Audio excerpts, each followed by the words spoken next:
Les éditions Thelem présentent un enregistrement intégral de Lonesome Dove, épisode 2 de Larry McMurtry, lu par Stéphane Cornicard. Chapitre 53.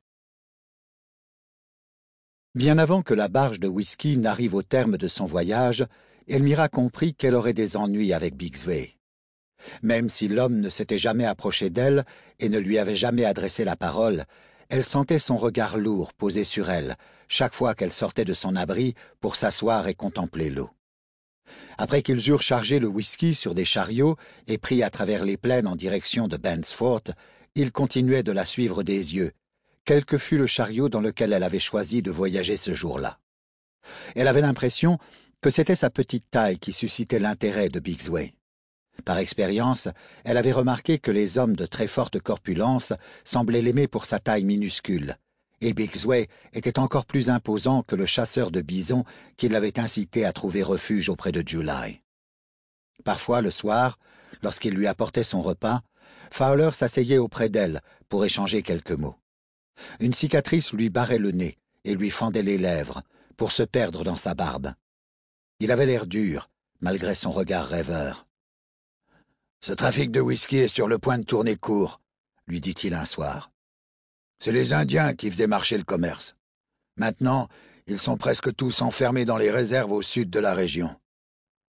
Je vais peut-être aller vers le nord. »« Il y a beaucoup de villes au nord ?» demanda-t-elle, se souvenant que Dee avait parlé de s'y rendre.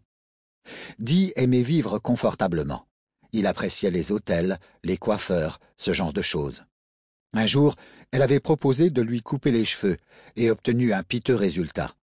Il avait pris la chose avec indulgence, mais lui avait fait remarquer qu'il valait mieux s'en remettre à des professionnels.